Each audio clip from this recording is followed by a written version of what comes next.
Subscribe करना ना भूलें। असल दे विच किस तरह की मीटिंग हुई शॉर्टकट दे विच भी की कहना चाहते हैं? संगरूर के लोकसभा चुनाव को लेकर सिमरनजीत सिंह मान ने आज नॉमिनेशन फाइल कर दी है। नॉमिनेशन के बाद सिमरनजीत सिंह मान के साथ मीडिया से खास बातचीत। सिमरनजीत सिंह मान ने कहा कि सुखबीर सिंह बादल और उनके साथियों ने कल मेरे घर पर आकर मेरे साथ मजाक किया है। मैं अपने मुद्दों पर संगरूर में लोकसभा का चुनाव लड़ूंगा, पर सुखबीर सिंह बादल ने मेरे घर आकर मुझसे कहा कि आप चुनाव में ना लड़ो। सिद्धू मूसेवाला कत्ल कांड पर उन्होंने बोला कि सिद्धू मूसेवाला का कत्ल पंजाब सरकार और भारत सरकार की नाकामी के कारण हुआ है। उन्होंने कहा कि सिक्योरिटी कम करना बहुत बड़ी गलती थी, इसलिए एक माँ बाप से एक नौजवान बेटा छीन लिया गया।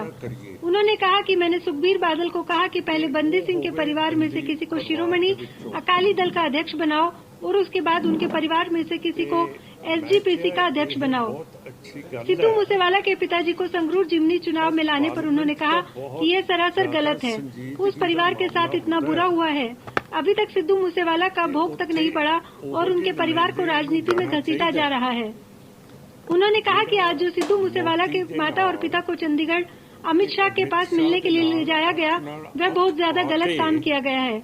उसमें पंजाब की और सिखों की बहुत ज्यादा बड़ी बेइज्जती की गई है। उन्होंने कहा कि अमित शाह को खुद सिद्धू मूसेवाला के घर आना चाहिए था, पर यह बहुत गलत कदम उठाया गया है। बाइट सिमरनजीत सिंह मान। ਉਹਨਾਂ ਦਾ ਕੀ ਫਾਇਦਾ ਹੈ? ਉਹ ਭੱਠਾ ਲੈ ਆਉਂਦੇ ਹੈ,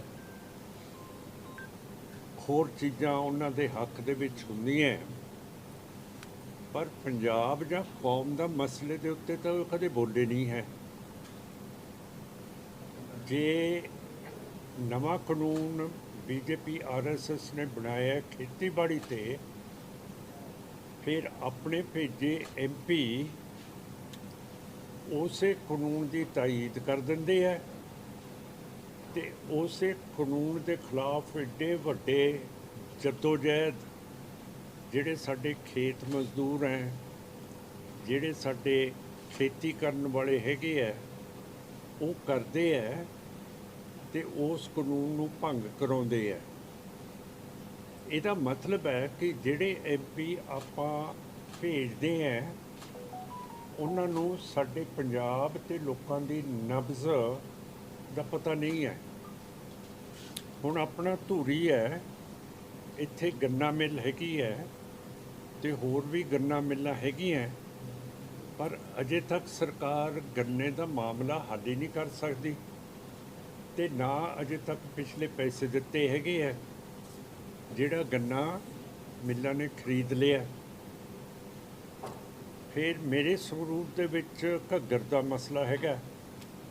ਪਿਛਲੀ ਵਾਰੀ ਜਦੋਂ ਤੁਸੀਂ ਮੈਨੂੰ ਐਮਪੀ ਬਣਾਇਆ ਸੀ, ਫਿਰ ਜਿਹੜੇ ਪਟਿਆਲੇ ਦੇ ਐਮਪੀ ਸੀ ਮਹਾਰਾਣੀ ਪਟਿਆਲਾ, ਉਹਨਾਂ ਨੂੰ ਮੈਂ ਨਾਲ ਲੈ ਕੇ ਗਿਆ ਤੇ ਦਿੱਲੀ ਦੀ ਹਕੂਮਤ ਦੇ ਨਾਲ ਗੱਲਬਾਤ ਕੀਤੀ ਕਿ ਹਰੇਕ ਸਾਲ ਇਹ ਲੱਖਾਂ ਕਰੋੜਾਂ ਰੁਪਏ ਦੀ ਫਸਲ ਰੋੜ ਕੇ ਲੈ ਜਾਂਦਾ ਹੈ ਤੇ ਜੇ ਇਹਦੇ ਉੱਤੇ ਨੱਥ ਪਾਈ ਜਾਵੇ ਤੇ ਉਹੀ ਜਿਹੜੀ ਕਰੋੜਾਂ ਅਰਬਾਂ ਦੀ ਫਸਲ ਰੁੜਦੀ ਹੈ,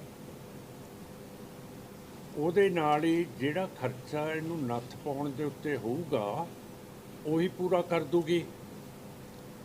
ਇੱਕ ਚੀਜ਼ ਤਾਂ ਮੈਂ ਇਹ ਕਰਤੀ ਕਿ ਘੱਗਰ ਦੇ ਉੱਤੇ ਰੋਕ ਲਗਵਾਤੀ। ਹੁਣ ਬਹੁਤ ਚਿਰ ਹੋ ਗਿਆ, ਹੁਣ ਫਿਰ ਸਾਨੂੰ ਦੇਖਣਾ ਪਊਗਾ ਕਿ ਮੌਨਸੂਨ ਚੜ੍ਹਿਆ ਆ ਰਿਹਾ ਹੈ ਕਿ ਜਿੰਨੀਆਂ ਵੀ ਸਾਡੀਆਂ ਨਹਿਰਾਂ ਹੈਗੀਆਂ, ਜਿਹੜੇ ਵੀ ਸਾਡੇ ਨਾਲੇ ਹੈਗੇ ਹੈ, ਜਿਹੜਾ ਘੱਗਰ ਹੈ ਉਸ ਦੀ ਮੁਰੰਮਤ ਹੋਈ ਹੈ ਕਿ ਨਹੀਂ ਹੋਈ। ਫਿਰ ਮੇਰੇ ਵੇਲੇ 5 ਸਾਲ 'ਚ ਕੋਈ ਵੀ ਕਿਸਾਨਾਂ ਦਾ ਮਸਲਾ ਨਹੀਂ ਉੱਭਰਿਆ।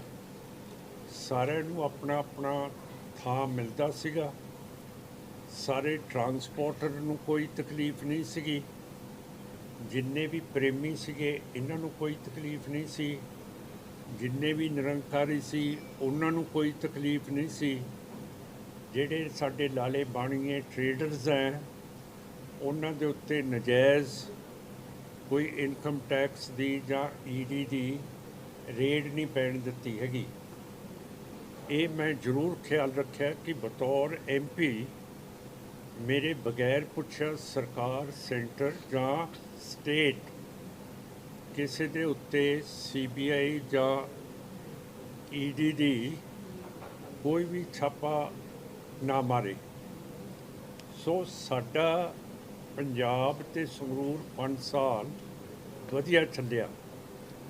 ਫਿਰ ਮੈਂ ਇੱਥੇ ਪੂਰੀ ਸਮਝੌਤਾ ਐਕਸਪ੍ਰੈਸ ਲਾਤੀ ਸੀਗੀ ਬਠਿੰਡੇ ਤੱਕ, ਪਰ ਕਿਉਂ ਕਰਕੇ ਉਹਦੇ ਤੇ ਸਫ਼ਰ ਕਰਨ ਵਾਲੇ ਘੱਟ ਸੀਗੇ, ਇਸ ਕਰਕੇ ਉਸ ਨੂੰ ਬੰਦ ਕਰਨਾ ਪਿਆ। ਮੈਨੂੰ ਉਮੀਦ ਸੀਗੀ ਕਿ ਜਿੰਨੇ ਵੀ ਸੰਗਰੂਰ ਬਠਿੰਡੇ ਦੇ ਲਾਲੇ ਬਾਣੀਏ ਹੈ ਇਹ ਦਿੱਲੀ ਜਾਣਗੇ ਵਪਾਰ ਦੇ ਲਈ ਤੇ ਵਪਾਰ ਵਧੂਗਾ, ਪਰ ਸਾਡੇ ਜਿੰਨੇ ਵੀ ਵਪਾਰੀ ਸੀ ਉਹਨਾਂ ਨੇ ਇਹ ਚੀਜ਼ ਇਸਤੇਮਾਲ ਨਹੀਂ ਕੀਤੀ ਕਿ ਸ਼ਤਾਬਦੀ ਗੱਡੀ ਇੱਥੇ ਲੱਗ ਗਈ ਹੈ। ਕੋਈ ਅਜਿਹਾ ਕੰਮ ਨਹੀਂ ਹੋਣ ਦਿੱਤਾ ਜਿਹੜਾ ਕਿ ਮੇਰੇ ਇਲਾਕੇ ਦੇ ਵਿੱਚ ਕਿਸੇ ਨੂੰ ਤਕਲੀਫ ਹੋਵੇ। ਨਵੀਆਂ ਸੜਕਾਂ ਬਣਾਤੀਆਂ ਬਰਨਾਲੇ ਤੋਂ ਸ਼ੇਰਪੁਰ, ਜੇ ਹੋ ਰਹਿੰਦਾ ਉਦੋਂ ਨੂੰ ਫਿਰ ਮੈਂ ਮਲੇਰਕੋਟਲੇ ਨਾਲ ਜੋੜ ਦੇਣਾ ਸੀਗਾ। ਸੋ ਸਾਰੀਆਂ ਸੜਕਾਂ ਨਵੀਆਂ ਪਿੰਡਾਂ ਦੀਆਂ ਬਣਵਾਈਆਂ, ਸਾਰੀਆਂ ਸੜਕਾਂ ਦੇ ਉੱਤੇ ਪੇੜ ਲਵਾਏ ਹੈ। ਅੱਜ ਵੀ ਤੁਸੀਂ ਜਾ ਕੇ ਦੇਖ ਸਕਦੇ ਹੋ ਕਿ ਇਹ ਪੂਰੀ ਛਾਂ ਕਰਦੇ ਆ। ਸੋ ਕਿਸੇ ਨੂੰ ਤਕਲੀਫ ਨਹੀਂ ਹੋਣ ਦਿੱਤੀ ਕਿਸੇ ਤਰ੍ਹਾਂ ਦੀ।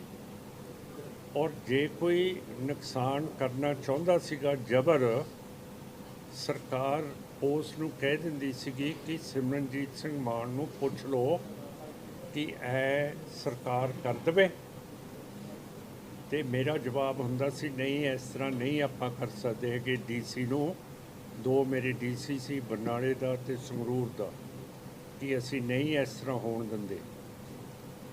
ਫਿਰ ਜਿਹੜੀਆਂ ਡਰੇਨਾਂ ਸੀ ਜਿਨ੍ਹਾਂ ਦੇ ਵਿੱਚ ਗੰਦਾ ਕੈਮੀਕਲ ਦਾ ਪਾਣੀ ਜਾਂਦਾ ਸੀਗਾ, ਤੇ ਸਾਡੇ MLA ਆਪਣੇ ਪਿੰਡ ਛੱਡ ਕੇ ਬਰਨਾਲੇ ਕੋਠੀਆਂ ਬਣਾ ਲਈਆਂ, ਕਿਉਂ ਕਰਕੇ ਉਹ ਨਾਲੇ ਦੇ ਨਾਲ ਉਹ ਰਹਿ ਨਹੀਂ ਸੀ ਸਕਦੇ। ਇਹ ਮੈਂ ਨਾਂ ਲੈਂਦਾ ਘੁੰਨਰ ਸਾਹਿਬ ਦਾ, ਸਾਡੇ ਵਜ਼ੀਰ ਵੀ ਰਹੇ ਆ, ਪਰ ਉਹਦੇ 'ਚ ਮੇਰੀ ਕਾਮਯਾਬੀ ਨਹੀਂ ਹੋਈ। ਪਰ ਗੱਲ ਸ਼ੁਰੂ ਮੈਂ ਕਰ ਦਿੱਤੀ ਸੀਗੀ। ਫਿਰ ਮੈਂ ਗੱਲ ਇੱਥੇ PGI ਦੀ ਕੀਤੀ ਸ਼ੁਰੂ। ਉਹ ਗੱਲ ਰਜਿਸਟਰ ਹੋ ਗਈ ਗਵਰਨਮੈਂਟ ਦੇ ਵਿੱਚ। ਫਿਰ ਮੇਰੇ ਆਉਣ ਵਾਲੇ MP ਸਿੰਗਲਾ ਸਾਹਿਬ ਨੇ ਆਹ ਜਿਹੜੀ ਕੋਠੀ ਹੈਗੀ ਹੈ ਨਾਲੇ ਦੇ ਉੱਤੇ, ਉੱਥੇ ਅੱਜ ਤੁਹਾਡੇ ਕੋਲੇ PGI ਹੈ, ਅੱਜ ਤੁਹਾਡੇ ਕੋਲੇ ਟਾਟਾ ਦਾ ਕੈਂਸਰ ਦਾ ਹਸਪੀਟਲ ਹੈ। ਹਰੇਕ ਚੀਜ਼ ਦਾ, ਪੈਨਸ਼ਨਾਂ ਦਾ ਪੂਰਾ ਖਿਆਲ ਰੱਖਿਆ, ਵਿਧਵਾ ਪੈਨਸ਼ਨ ਦਾ ਪੂਰਾ ਖਿਆਲ ਰੱਖਿਆ, ਕਿਸੇ ਦਾ ਲਾਂਭਾ ਨਹੀਂ ਆਇਆ 5 ਸਾਲ। ਸੋ ਮੈਂ ਸਮਝਦਾ ਕਿ ਮੇਰੀ 5 ਸਾਲ ਦੀ ਟਰਮ ਇੱਥੇ ਬਹੁਤ ਵਧੀਆ ਲੰਘੀ ਹੈ, ਕਿਸੇ ਨੂੰ ਤਕਲੀਫ ਨਹੀਂ ਹੋਣ ਦਿੱਤੀ। ਉਹੀ ਚੀਜ਼ ਹੁਣ ਆਪਾਂ ਕਰਾਂਗੇ ਜੇ ਮੈਨੂੰ ਲੋਕ ਵੋਟ ਪਾ ਕੇ MP ਬਣਾਉਣਗੇ। ਜਿਹੜੀਆਂ ਗੱਲਾਂ ਬੇਅਦਬੀ ਦੀਆਂ ਹੋਈਆਂ, ਬਰਗਾੜੀ ਦੇ ਵਿੱਚ ਗੁਰੂ ਗ੍ਰੰਥ ਸਾਹਿਬ ਦੀ ਬੇਅਦਬੀ ਹੋਈ ਹੈ, SGPC ਦੀਆਂ 328 ਇਮਾਰਤ ਦੇ ਸਰੂਪ ਗਬਨ ਕਰ ਦਿੱਤੇ ਗਏ ਹੈ। ਜਿਹੜੀਆਂ ਸਾਡੀਆਂ ਪ੍ਰਾਚੀਨ ਬਿਲਡਿੰਗ ਸੀਗੀਆਂ, ਜਿਵੇਂ ਤਰਨਤਾਰਨ ਸਾਹਿਬ ਦੀ ਡਿਊਟੀ, ਉਸ ਨੂੰ ਤੋੜ ਦਿੱਤਾ ਗਿਆ, ਧਿਆਨ ਦਿੱਤਾ ਹੈਗਾ। ਤੇ ਇਹ ਚੀਜ਼ਾਂ ਦੇ ਉੱਤੇ ਅਜੇ ਤੱਕ SGPC ਨੇ ਗੱਲ ਨਹੀਂ ਕੀਤੀ ਹੈ। ਉਹਨਾਂ ਨੂੰ ਸ਼ਰਮ ਆਉਂਦੀ ਹੈ ਕਿ ਇਹੋ ਜਿਹੀਆਂ ਗੱਲਾਂ ਅਸੀਂ ਕਰੀਏ। ਸੋ ਮੇਰਾ ਕਹਿਣ ਦਾ ਭਾਵ ਹੈ ਕਿ ਸੰਗਰੂਰ ਦੇ ਵਿੱਚ ਸਾਡੀ ਪਾਰਟੀ ਨੇ ਤੇ ਮੈਂ ਪੂਰਾ ਦਿਲ ਲਾ ਕੇ 5 ਸਾਲ ਕੰਮ ਕੀਤਾ ਹੈਗਾ। ਅਗਲੀ ਚੀਜ਼ ਹੈ, ਸੁਖਬੀਰ ਸਿੰਘ ਜੀ ਮਿਲਣ ਆਏ ਸੀਗੇ, ਚੰਦੂ ਮਾਜਰਾ ਸਾਹਿਬ ਸੀਗੇ, ਫਿਰ ਧਾਮੀ ਸਾਹਿਬ SGPC ਦੇ ਪ੍ਰਧਾਨ ਸੀਗੇ, ਫਿਰ ਆਪਣੇ ਦੂਜੇ MP ਸੀਗੇ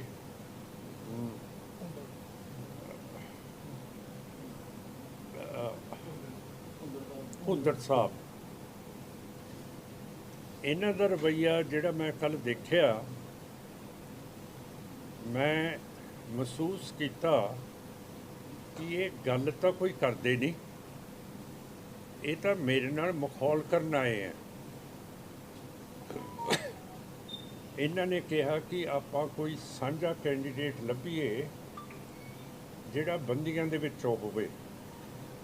ਮੈਂ ਕਿਹਾ 5 ਸਾਲ ਤਾਂ ਮੈਂ ਬੰਦੀ ਰਿਹਾ, 3 ਸਾਲ ਬਾਦਲ ਸਾਹਿਬ ਦਾ, ਬੇਅੰਤ ਸਿੰਘ ਦਾ, ਕੈਪਟਨ ਸਾਹਿਬ ਦਾ ਰਾਜ ਰਿਹਾ। ਉਹਨਾਂ 3 ਸਾਲਾਂ 'ਚ ਫੇਰ ਮੈਂ ਜੇਲ੍ਹ ਦੇ ਵਿੱਚ ਰਿਹਾ। 5 ਸਾਲ ਤਾਂ ਭਾਗਲਪੁਰ 'ਚ ਰਿਹਾ, 3 ਸਾਲ ਤੁਹਾਡੀਆਂ ਜੇਲ੍ਹਾਂ 'ਚ ਮੈਂ ਰਿਹਾ, ਤੇ ਮੇਰੇ ਨਾਲੋਂ ਜ਼ਿਆਦਾ ਪਾਰਲੀਮੈਂਟ ਦੇ ਵਿੱਚ ਬੰਦੀਆਂ ਦੇ ਬਾਰੇ ਕਿਹੜਾ ਗੱਲ ਕਰੂਗਾ। ਫਿਰ ਮੈਂ ਕਿਹਾ ਕਿ ਜੇ ਤੁਸੀਂ ਸੰਜੀਦਗੀ ਦੇ ਨਾਲ ਕਰਦੇ ਹੋ ਕਿ ਬੰਦੀਆਂ ਨੂੰ ਉੱਤਮ ਕਰਨਾ ਹੈ, ਤਾਂ ਸੁਖਬੀਰ ਸਿੰਘ ਜੀ ਤੁਸੀਂ ਆਪਣੀ ਪ੍ਰਧਾਨਗੀ ਛੱਡ ਕੇ ਬੰਦੀ ਸਿੰਘ ਨੂੰ ਗੁਰਦੁਆਰਾ ਕਮੇਟੀ SGPC ਦਾ ਪ੍ਰਧਾਨ ਬਣਾਓ। ਧਾਮੀ ਸਾਹਿਬ ਤੁਸੀਂ SGPC ਦੀ ਗੱਦੀ ਛੱਡੋ ਪ੍ਰਧਾਨ ਦੀ, ਉੱਥੇ ਬੰਦੀ ਸਿੰਘ ਲਾਓ। ਧੁੰਮਾ ਜੀ ਤੁਸੀਂ ਆਪਣੀ ਟਕਸਾਲ ਦੀ ਜਥੇਦਾਰੀ ਛੱਡੋ, ਉੱਥੇ ਬੰਦੀ ਸਿੰਘ ਬਿਠਾਓ। ਫਿਰ ਤੁਸੀਂ ਕਿਸੇ ਨੂੰ ਆ ਕੇ ਅਖਲਾਕੀ ਤੌਰ 'ਤੇ ਕਹਿ ਸਕਦੇ ਹੋ ਕਿ ਤੁਸੀਂ ਇਹ ਬੰਦੀਆਂ ਸਿੰਘਾਂ ਦੇ ਲਈ ਇਹ ਸੀਟ ਛੱਡ ਦਿਓ। ਹੁਣ ਜਦੋਂ ਮੂਸੇਵਾਲ ਸਾਹਿਬ ਨੇ ਮੈਨੂੰ ਆਪ ਕਿਹਾ, ਟੈਲੀਫੋਨ 'ਤੇ ਕਿਹਾ, ਰਿਕਾਰਡਡ ਹੈ, ਕਿ ਅਸੀਂ ਤੁਹਾਡੀ ਅਮਦਾਦ ਪੂਰੀ ਕਰਨੀ ਹੈ, ਅਤੇ ਜਿਹੜੀ ਮੈਂ ਹੱਥ ਨਾਲ ਆਪਣੀ ਟਰੋਲੀ ਬਣਵਾਈ ਹੈ, ਜਿਹਦੇ ਉੱਤੇ AK-47 ਦੀਆਂ ਵੀ ਲੱਗੀਆਂ ਹੋਈਆਂ ਮੋਹਰਾਂ, ਕਿ ਮੈਂ ਟਰੈਕਟਰ ਚਲਾ ਕੇ ਤੁਹਾਨੂੰ ਮਸਤੂਆਣਾ ਸਾਹਿਬ ਤੋਂ ਲਿਜਾ ਕੇ ਤੁਹਾਡੇ ਕਾਗਜ਼ ਅਸੀਂ ਭਰਾਉਣੇ ਹੈ। ਫਿਰ ਜਿਹੜੇ ਸੰਦੀਪ ਸਿੰਘ ਸਿੱਧੂ ਸਾਹਿਬ ਸੀਗੇ, ਉਹਨਾਂ ਦੀ ਜਿਹੜੀ ਪਾਰਟੀ ਹੈ ਵਾਰਿਸ ਪੰਜਾਬ, ਉਹਨਾਂ ਨੇ ਵੀ ਕਿਹਾ ਕਿ ਅਸੀਂ ਤੁਹਾਨੂੰ ਲੜਾਉਣਾ ਹੈ। ਤਾਂ ਫਿਰ ਕਹਿਣ ਦਾ ਮਤਲਬ ਹੈ ਕਿ ਜਦੋਂ ਤੁਹਾਡੇ ਕੋਲੇ ਕੋਈ ਕੈਂਡੀਡੇਟ ਤਾਂ ਹੈ ਨਹੀਂ ਗਾ, ਤੁਸੀਂ ਪਾਣੀ ਦੇ ਵਿੱਚ ਤਲਵਾਰਾਂ ਮਾਰੀ ਜਾਂਦੇ ਹੋ। ਜਾਂ ਤਾਂ ਕੋਈ ਗੱਲ ਕਰੋ ਟੇਬਲ ਦੇ ਉੱਤੇ। ਤੁਹਾਡੇ ਕੋਲੇ ਕੋਈ ਕੈਂਡੀਡੇਟ ਨਹੀਂ, ਸਿਰਫ ਤੁਸੀਂ ਆਏ ਹੋ ਕਿ ਸਿਮਰਨਜੀਤ ਸਿੰਘ ਮਾਨ ਨੂੰ ਲੰਬਰਦਾਰੀ ਨਹੀਂ ਦੇਣੀ, ਬੇਸ਼ੱਕ ਸਾਰਾ ਪਿੰਡ ਮਰ ਜੇ। ਅਤੇ ਮੈਂ ਕਿਹਾ ਇਹੋ ਜਿਹੀ ਤੁਸੀਂ ਨਿਸ਼ਚੇ ਨਾਲ ਆਏ ਹੋ। ਅੱਜ ਵੀ ਮੈਂ ਚੰਦੂ ਮਾਜਰਾ ਸਾਹਿਬ ਨੂੰ ਕਿਹਾ ਕਿ ਤੁਸੀਂ ਕੱਲ੍ਹ ਮਖੌਲ ਕਰਕੇ ਗਏ ਹੋ ਅਤੇ ਤੁਸੀਂ ਕੋਈ ਸੰਜੀਦਗੀ ਦੀ ਗੱਲ ਨਹੀਂ ਕੀਤੀ ਹੈਗੀ। ਅਤੇ ਤੁਹਾਡੀ ਬਹੁਤ ਵੱਡੀ ਪਾਰਟੀ ਹੈ, ਤੁਸੀਂ ਰਾਜ ਕੀਤਾ ਹੈ, ਤੁਸੀਂ ਸੈਂਟਰ ਦੇ ਨਾਲ ਚੱਲਦੇ ਰਹੇ ਹੋ। ਪਰ ਅੱਜ ਪੰਜਾਬ ਦਾ ਮਸਲਾ ਹੈ ਕਿ ਦਿੱਲੀ ਜਾਂ ਪੰਜਾਬ, ਜਿਹੜੀ ਹੁਕੂਮਤ ਦਿੱਲੀ ਤੋਂ ਆਊਗੀ ਉਹ ਪੰਜਾਬ ਦਾ ਕੀ ਕਰ ਸਕੂਗੀ। ਆ ਮੂਸੇਵਾਲ ਸਾਹਿਬ ਨੂੰ ਮਰਵਾਤਾ, ਸਿਕਿਉਰਿਟੀ ਉਹਨਾਂ ਦੀ ਵਾਪਸ ਲੈ ਲਈ। ਪਰ ਜਿਹੜਾ ਸਿਕਿਉਰਿਟੀ ਦਾ ਸਿਸਟਮ ਹੁੰਦਾ ਹੈ, ਉਹਦੇ ਵਿੱਚ ਪਹਿਲਾਂ ਲਿਖਿਆ ਜਾਂਦਾ ਹੈ ਕਿ ਇਹ ਸਿਕਿਉਰਿਟੀ ਕਾਹਦੇ ਲਈ ਚਾਹੀਦੀ ਹੈ, ਅਤੇ ਜਦੋਂ ਇਸ ਨੂੰ ਵਾਪਸ ਲਈਦਾ ਫਿਰ ਉਹੀ ਫਾਈਲ ਪੜ੍ਹੀਦਾ ਕਿ ਜਿਹੜੀ ਜ਼ਰੂਰਤ ਦੇ ਲਈ ਇਹਨਾਂ ਨੂੰ ਅਸੀਂ ਸਿਕਿਉਰਿਟੀ ਦਿੱਤੀ ਹੈ ਉਹ ਖਤਮ ਹੋ ਗਈ ਹੈ ਕਿ ਨਹੀਂ ਹੋਈ। ਕਿ ਇਹ ਨਵੀਂ ਸਰਕਾਰ ਅਤੇ ਸੈਂਟਰ ਸਰਕਾਰ ਨੇ ਦੇਖਿਆ। ਫਿਰ ਇੱਕ ਬਹੁਤ ਵੱਡਾ ਇਹ ਦਿੱਲੀ ਪੁਲਿਸ ਨੇ ਇੱਕ ਇਹੋ ਜਿਹਾ ਬੰਦਾ ਫੜ ਲਿਆ ਸੀ, ਸ਼ਾਹਰੁਖ। ਦਿੱਲੀ ਪੁਲਿਸ ਨੇ ਫੜਿਆ ਜਿਹੜਾ ਇਸ ਗੈਂਗ ਦੇ ਵਿੱਚ ਸੀਗਾ। ਉਹਨੇ ਦਿੱਲੀ ਪੁਲਿਸ ਨੂੰ ਦੱਸਿਆ ਕਿ ਅਸੀਂ ਨਿਸ਼ਾਨਾ ਕੱਸਿਆ ਹੋਇਆ ਮੂਸੇਵਾਲ ਸਾਹਿਬ 'ਤੇ। ਅਤੇ ਫਿਰ ਦਿੱਲੀ ਪੁਲਿਸ ਕਹਿੰਦੀ ਹੈ ਕਿ ਅਸੀਂ ਪੰਜਾਬ ਨੂੰ ਵਾਕਫੀਅਤ ਦਿੱਤੀ ਹੈ। ਇੰਟੈਲੀਜੈਂਸ ਬਿਊਰੋ ਦਾ ਵੀ ਲੇਖ ਆਇਆ ਕਿ ਅਸੀਂ ਵੀ ਪੰਜਾਬ ਗਵਰਨਮੈਂਟ ਨੂੰ ਮੂਸੇਵਾਲ ਸਾਹਿਬ ਬਾਰੇ ਕਿਹਾ ਕਿ ਇਹਨਾਂ ਨੂੰ ਖਤਰਾ ਹੈ। ਤਾਂ ਫਿਰ ਤੁਸੀਂ ਉਹਨਾਂ ਦੀ ਸਿਕਿਉਰਿਟੀ ਕਿਉਂ ਘਟਾਈ ਹੈ? ਨਾ ਕਾਂਗਰਸ ਨੇ ਕੋਈ ਜਿੱਦ ਕੀਤੀ ਹੈ, ਨਾ ਬਾਦਲ ਦਲ ਨੇ ਕੀਤੀ ਹੈ, ਨਾ ਹੋਰ ਕਿਸੇ ਨੇ, ਕਿ ਜਦੋਂ ਤੁਹਾਨੂੰ ਪਤਾ ਹੈ ਕਿ ਉਹਨਾਂ ਨੂੰ ਖਤਰਾ ਹੈ, ਅਮਿਤ ਸ਼ਾਹ ਨੂੰ ਵੀ ਪਤਾ ਹੈ, ਸੈਂਟਰ ਦੇ ਹੋਮ ਸੈਕਟਰੀ ਭੱਲਾ ਸਾਹਿਬ ਨੂੰ ਵੀ ਪਤਾ ਹੈ, ਤੇ ਫਿਰ ਸੈਂਟਰ ਨੇ ਕਿਉਂ ਸਿਕਿਉਰਿਟੀ ਉਹਨਾਂ ਦੀ ਵਾਪਸ ਕੀਤੀ ਗਈ? ਹੁਣ ਸੈਂਟਰ ਕਹਿੰਦਾ ਜ਼ੈਡ ਸਿਕਿਉਰਿਟੀ ਲੈ ਲਓ। ਹੁਣ ਜਦੋਂ ਘੋੜਾ ਤਬੇਲੇ ਦੇ ਵਿੱਚੋਂ ਨਿਕਲ ਜਾਏ ਤੇ ਉਹ ਤੋਂ ਬਾਅਦ ਤਬੇਲੇ ਦੇ ਦਰਵਾਜ਼ੇ ਨੂੰ ਜਿੰਦਾ ਲਾ ਦਿਓ, ਉਹ ਤਾਂ ਕੋਈ ਰੁੱਖ ਨਹੀਂ ਹੁੰਦਾ। ਜਦੋਂ ਤੁਹਾਨੂੰ ਪਤਾ ਸੀ ਕਿ ਮੂਸੇਵਾਲ ਸਾਹਿਬ ਨੂੰ ਮਾਰ ਦੇਣਾ, ਤਾਂ ਫਿਰ ਹੁਣ ਇਹ ਕੀ ਫਾਇਦਾ ਇਹ ਜ਼ੈਡ ਸਿਕਿਉਰਿਟੀ ਦੇਣ ਦਾ? ਜਾਂ ਇਹ ਹਰਪ੍ਰੀਤ ਸਿੰਘ ਹੈ ਜਥੇਦਾਰ ਸਾਹਿਬ, ਉਹਨਾਂ ਤੋਂ ਵੀ ਸਿਕਿਉਰਿਟੀ ਵਾਪਸ ਲੈ ਲਈ, ਸੈਂਟਰ ਕਹਿੰਦਾ ਜ਼ੈਡ ਸਿਕਿਉਰਿਟੀ ਲੈ ਲਓ। ਇਹ ਜਿਹੜੀ ਜ਼ੈਡ ਸਿਕਿਉਰਿਟੀ ਸਰਕਾਰ ਦੀ ਲੈਣੀ ਹੁੰਦੀ ਹੈ, ਇਹ ਠੀਕ ਹੈ, ਜਿਹੜੇ ਬੰਦਿਆਂ ਨੂੰ ਅਣਖ ਨਹੀਂ ਹੈ ਉਹ ਲੈ ਲੈਂਦੇ ਹੈ, ਪਰ ਇੱਕ ਸਰਕਾਰ ਦੇ ਲਈ ਸੈਂਟਰ ਦੀ ਜਾਂ ਪੰਜਾਬ ਦੀ ਸਿਕਿਉਰਿਟੀ ਲੈਣੀ ਇੱਕ ਸ਼ਰਮ ਦੀ ਗੱਲ ਹੈ। ਇਹਦਾ ਮਤਲਬ ਹੈ ਕਿ ਤੁਸੀਂ ਜਰੈਮ ਪੇਸ਼ਾ ਲੋਕ ਹੋ, ਤੁਸੀਂ ਸਮਗਲਿੰਗ ਕੀਤੀ ਹੈ, ਸਮੈਕ ਕੀਤੀ ਹੈ, ਕੋਕੇਨ ਕੀਤੀ ਹੈ, ਜਾਂ ਹੋਰ ਕੰਮ ਕੀਤੇ ਹੈ ਜਿਹਦੇ ਲਈ ਤੁਸੀਂ ਕਤਲ ਵੀ ਕੀਤੇ ਹੈ, ਜਿਹਦੇ ਲਈ ਤੁਹਾਨੂੰ ਸਿਕਿਉਰਿਟੀ ਚਾਹੀਦੀ ਹੈ। ਅਤੇ ਜੇ ਤੁਸੀਂ ਇਹੋ ਜਿਹੇ ਕੰਮ ਨਹੀਂ ਕੀਤੇ, ਫਿਰ ਤੁਹਾਨੂੰ ਸਿਕਿਉਰਿਟੀ ਕਿਉਂ ਚਾਹੀਦੀ ਹੈ ਜੀ? ਕਿ ਜਿਹੜਾ ਇਹ ਅੱਜ ਹੋ ਰਿਹਾ ਹੈ, ਹੁਣ ਜੇ ਪੰਜਾਬ ਦਾ ਬਾਰਡਰ ਖੋਲ੍ਹਣਗੇ ਤਾਂ ਸਾਡੇ ਜ਼ਿਮੀਂਦਾਰਾਂ ਦੀ, ਸਾਡੇ ਲਾਲੇ ਬਾਣੀਆਂ ਦੀ ਜਿਹੜੀ ਆਮਦਨ ਹੈ ਬਹੁਤ ਜ਼ਿਆਦਾ ਵੱਧ ਜੂਗੀ।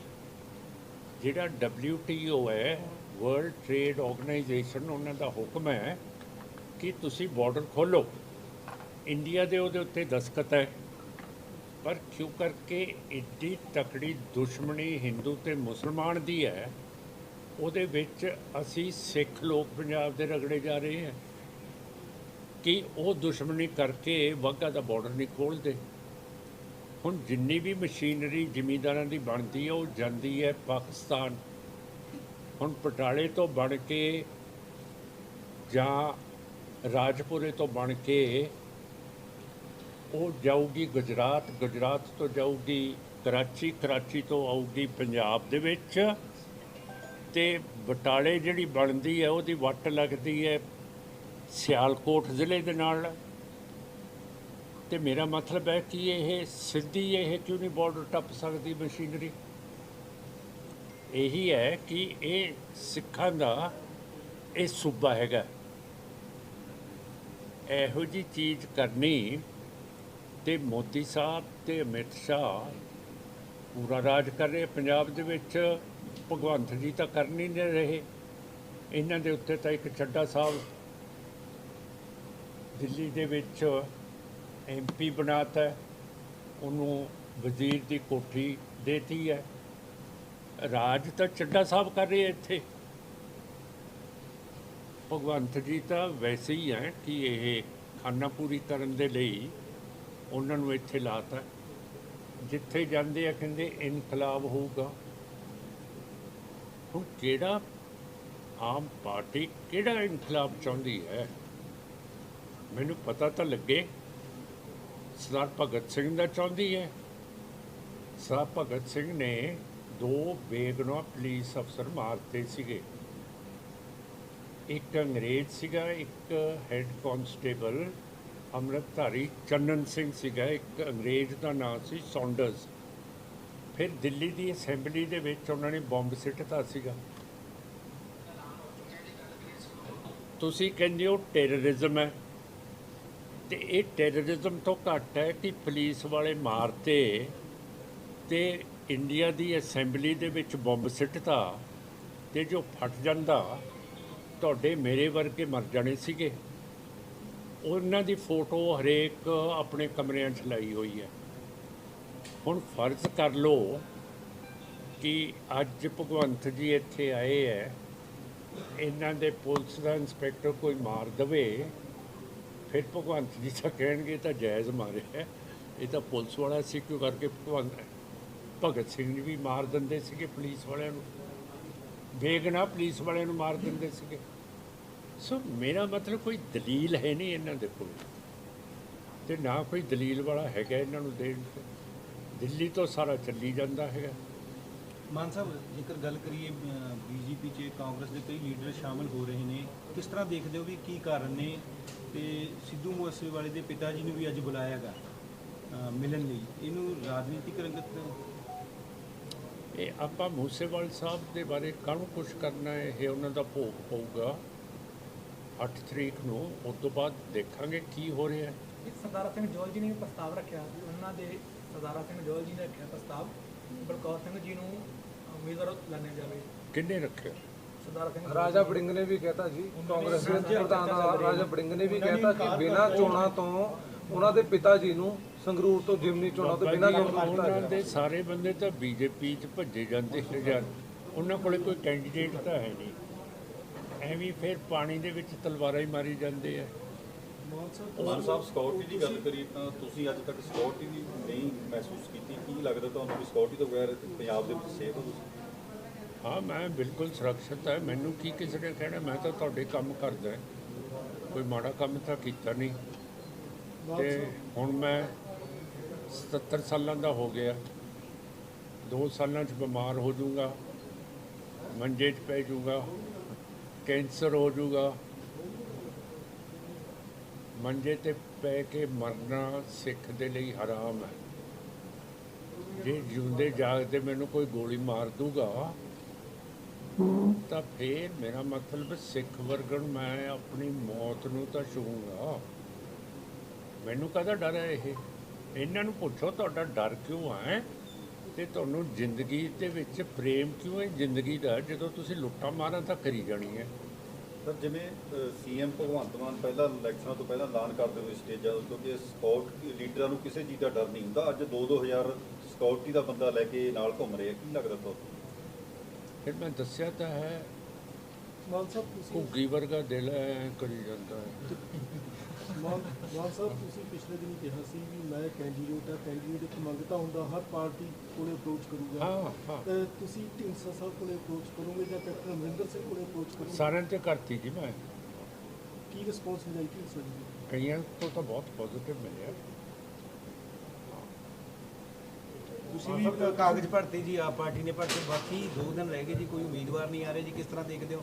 ਇਹ ਡਰ ਹੈ ਜਾਂ ਵਜੂਦ ਦੀ ਲੜਾਈ ਹੈ? ਤੁਸੀਂ ਸਮਝਦੇ ਵੀ ਇਹਦੇ ਨਾਲ ਭਵਿੱਖ ਤੈਅ ਹੋਊਗਾ ਰਾਜਨੀਤੀ ਦਾ, ਜਿਹੜਾ ਇਹ ਇਲੈਕਸ਼ਨ ਜਿੱਤਦਾ ਹੈ? ਜੋ ਕੁਝ ਇੰਡੀਆ ਦੇ ਵਿੱਚ ਅੱਜ ਕੱਲ੍ਹ ਹੋ ਰਿਹਾ ਹੈ, ਇਹ ਇੰਨਾ ਮਾੜਾ ਹੋ ਰਿਹਾ ਹੈ। ਚੀਨ ਉੱਤੇ ਚੜ੍ਹਿਆ ਹੋਇਆ ਹੈ 900 ਸਕੁਆਇਰ ਕਿਲੋਮੀਟਰ 2020 ਦੇ ਵਿੱਚ ਚੀਨ ਜ਼ਬਰਦਸਤੀ ਘੁਸਿਆ ਆ। ਅਜੇ ਤੱਕ ਇੰਡੀਆ ਉਹਦਾ ਜਵਾਬ ਨਹੀਂ ਦੇ ਰਿਹਾ, ਨਾ ਕਾਂਗਰਸ ਪੁੱਛ ਰਹੀ ਹੈ, ਨਾ ਹੋਰ ਕੋਈ ਪਾਰਟੀ ਪੁੱਛ ਰਹੀ ਹੈ ਕਿ ਚੀਨ ਅੰਦਰ ਘੁਸਿਆ ਹੋਇਆ ਹੈ। ਲੱਦਾਖ ਦੇ ਵਿੱਚ ਕੀ ਵਿਚਾਰ ਹੈ ਤੁਹਾਡਾ? ਸੋ ਮੇਰਾ ਮਤਲਬ ਜਦੋਂ ਇੰਡੀਆ ਦੇ ਵਿੱਚ ਜਾਣ ਹੀ ਨਹੀਂ ਹੈ ਤਾਂ ਫਿਰ ਆਪਾਂ ਕੀ ਕਰ ਸਕਦੇ ਹੈਗੇ ਆ?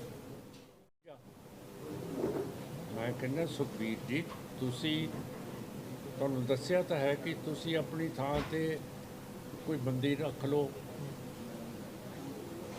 SGPC ਦੇ ਪ੍ਰਧਾਨ ਨੂੰ ਵੀ ਕਿਹਾ ਤੁਸੀਂ ਗੱਦੀ ਛੱਡੋ ਤੇ ਬੰਦੀ ਨੂੰ ਰੱਖੋ। ਸਰ, ਜਦੋਂ ਤੁਸੀਂ ਇਹ ਚੀਜ਼ਾਂ ਕਹੀਆਂ, ਤੁਸੀਂ ਕਿਹਾ ਵੀ ਜਦੋਂ ਕੱਲ੍ਹ ਤੁਹਾਡੇ ਲਵੇ ਸਾਰੇ ਲੀਡਰਸ਼ਿਪ ਲੈ ਕੇ ਆਏ ਨੇ, ਤਾਂ ਤੁਸੀਂ ਜਦੋਂ ਉਹਨਾਂ ਨੂੰ ਜਵਾਬ ਦਿੱਤੇ ਤਾਂ ਉਹਨਾਂ ਦਾ ਜਵਾਬ ਕਿਸ ਤਰ੍ਹਾਂ ਦਾ ਸੀ? ਕਿਉਂਕਿ ਬਾਹਰ ਆ ਕੇ ਉਹਨੇ ਕੋਈ ਬਾਈਟ ਵੀ ਨਹੀਂ ਦਿੱਤੀ, ਮੀਡੀਆ ਅੱਗੇ ਬੋਲੇ ਵੀ ਨਹੀਂ ਹੈ ਕਿਸੇ ਜੀ, ਬੋਲੇ ਨਹੀਂ ਹੈਗੇ ਜੀ। ਤੇ ਫਿਰ ਉਹ ਮੈਨੂੰ ਸ਼ਰਮਿੰਦਾ ਕਰਨ ਲਈ ਆਏ ਸੀ, ਹੋਰ ਕੀ? ਉਸ ਸੰਜੀਦਗੀ ਨਾਲ ਤਾਂ ਆਏ ਨਹੀਂ। ਫਿਰ ਤਦੇ ਉਹਨਾਂ ਦੀ ਪਾਰਟੀ ਘੁਰਦੀ ਜਾਂਦੀ ਹੈ। ਇੱਕ ਪਾਰਟੀ ਦਾ ਪ੍ਰਧਾਨ ਹੋਵੇ, ਇੱਕ SGPC ਦਾ ਪ੍ਰਧਾਨ ਹੋਵੇ, ਉਹਦੇ ਨਾਲ ਮੈਂਬਰ ਪਾਰਲੀਮੈਂਟ ਭੁੱਦੜ ਸਾਹਿਬ ਹੋਣ, ਇੱਕ ਹੋਰ ਸੀਨੀਅਰ ਵਜ਼ੀਰ ਹੋਵੇ ਚੰਦੂ ਮਾਜਰਾ, ਤੇ ਮੇਰੇ ਨਾਲ ਮਖੌਲ ਕਰਕੇ ਚਲੇ ਜਾਣ, ਤਾਂ ਇਹ ਤਾਂ ਪਾਰਟੀ ਦਾ ਕਿਸੇ ਦਾ ਕੰਮ ਨਹੀਂ ਹੈ। ਉਹਨਾਂ ਨੂੰ ਵੀ ਪੁੱਛੋ ਕੀ ਸਿੱਟਾ ਨਿਕਲਿਆ ਤੁਹਾਡਾ ਇਹ ਮੇਰੇ ਨਾਲ ਗੱਲਬਾਤ ਕਰਨ ਦਾ। ਇਹਦਾ ਮਤਲਬ ਮਖੌਲ ਕਰਨ ਆਏ ਸੀ ਕਿ ਹੋਰ ਕੀ ਕਰਨ ਆਏ ਸੀ ਕਿ ਨਾ ਤੁਹਾਡੀ ਪ੍ਰੈਸ ਨੂੰ ਕੁਝ ਕਹਿ ਸਕੇ। ਜੇ ਉਹਨਾਂ ਦਾ ਮੁੱਦਾ ਹੁੰਦਾ ਕੁਝ ਦਲੀਲ ਦੇ ਨਾਲ ਤੁਹਾਨੂੰ ਦੱਸ ਦੇ ਕਿ ਆਹ ਦਲੀਲ ਹੈ, ਇਹਦੇ ਕਰਕੇ ਅਸੀਂ ਸਿਮਰਨਜੀਤ ਸਿੰਘ ਮਾਨ ਨੂੰ ਅੱਜ ਮਿਲਣ ਆਏ ਹਾਂ, ਪਰ ਬਗੈਰ ਦਲੀਲ ਤੋਂ ਆ ਗਏ ਉਹ ਲੋਕ। ਹੁਣ ਫੌਜ ਦੀ ਰਿਕਰੂਟਮੈਂਟ ਹਟੀ ਹੋਈ ਹੈ। ਫੌਜ ਦੀ ਰਿਕਰੂਟਮੈਂਟ ਕਦੋਂ ਸ਼ੁਰੂ ਹੋਊਗੀ? ਫਿਰ ਜਿਹੜਾ ਗੰਨਾ ਹੈ ਇਹਨਾਂ ਦਾ ਕੰਮ ਕਿਵੇਂ ਸਰਕਾਰ ਸੰਭੂਗੀ? ਜਿਹੜੇ ਸਾਡੇ ਕਿਸਾਨ ਹੈਗੇ ਹੈ, ਜਿਹੜੇ 700 ਪੂਰੇ ਹੋ ਗਏ ਹੈ ਐਜੀਟੇਸ਼ਨ ਦੇ ਦੌਰਾਨ, ਨਾ ਸੈਂਟਰ ਨੇ ਪੁੱਛਿਆ ਨਾ ਪੰਜਾਬ ਸਰਕਾਰ ਨੇ ਪੁੱਛਿਆ ਕਿ ਉਹਨਾਂ ਦੇ ਬੱਚਿਆਂ ਦਾ ਕੀ ਕਰਾਂਗੇ, ਉਹਨਾਂ ਨੂੰ ਨੌਕਰੀਆਂ ਕਿਵੇਂ ਦੇਵਾਂਗੇ, ਉਹਨਾਂ ਦਾ ਮੁੜ ਵਸੇਬਾ ਕਿਵੇਂ ਕਰਾਂਗੇ, ਕੋਈ ਕਿਸੇ ਨੂੰ ਪਤਾ ਹੀ ਨਹੀਂ ਹੈ। ਸੰਗਰੂਰ ਤੋਂ ਸੰਜੂ ਰਾਵਤ ਦੀ ਰਿਪੋर्ट, ब्यूरो न्यूज़ अखंड पंजाब।